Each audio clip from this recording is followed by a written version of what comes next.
Hey, Coach, what kind of conversations are you having these days with Alex Bregman, and how do they differ, if at all, from when he first got here? You know that Steve. When you get to coach at a place like LSU, occasionally you get these really special kids that come through your life, and he's one of them. You know, every day I thank the Lord that I had the opportunity to have Alex Bregman in our program. Very easily could have signed professionally out of high school. Nobody would have even blamed him. He probably could have got $1 million signing bonus. If not for that injury coming out of high school, he would have gone in the first round. We would have never seen him, okay? But he decided to come to school, and I'm sure he's glad that he did. He's had an amazing experience here because he's had an amazing career.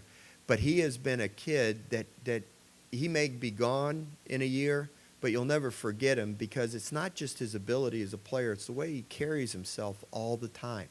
He's the first guy at the field, the last guy to leave. He works harder than anybody. He cares more about the team than anybody else does, and yet he's the guy that's going to be the highly touted draft choice and all that stuff. But he's got his head on straight. I mean, he knows where he's going, and he wants to make his experience here at LSU the very best. This is the thing, Steve. He's been like that from the time he got here.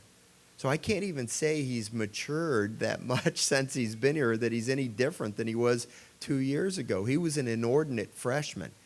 But he had experiences, playing for Team USA even before he came here.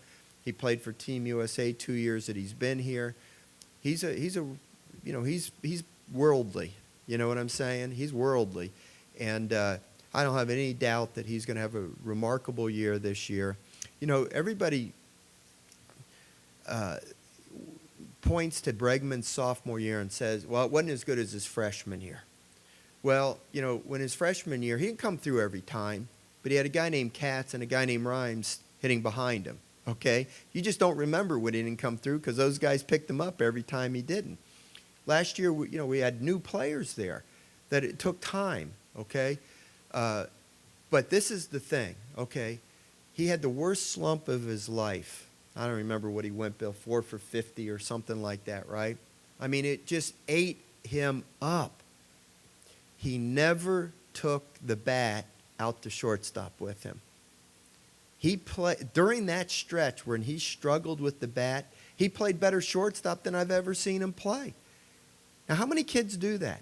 Most of them go out there and they trip over their lip, they're pouting so much, and they're not ready to play.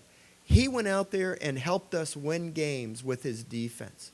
He sprinted on the field, he sprinted off the field every inning, and when he was in the dugout, he was cheering on his teammates. So what I'm saying to you is this. There's a saying in sports that, adversity doesn't build character, it reveals character. Well, what it revealed to me about Alex Bregman, that he's no front runner. He's going to give you everything he's got all the time, whether he's doing well or not, he's not going to change.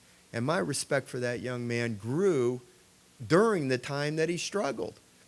And that's why I think he's going to be such a success this year and why he's going to be a success as he goes on beyond here. And I told him, going through this, what he went through last year, is actually going to help you down the road because you're going to have times in professional baseball where you're not going to get 2 hits every game. And the fact that you've had some of this adversity that you've had to deal with will help you down the road. He's a wonderful, wonderful young man.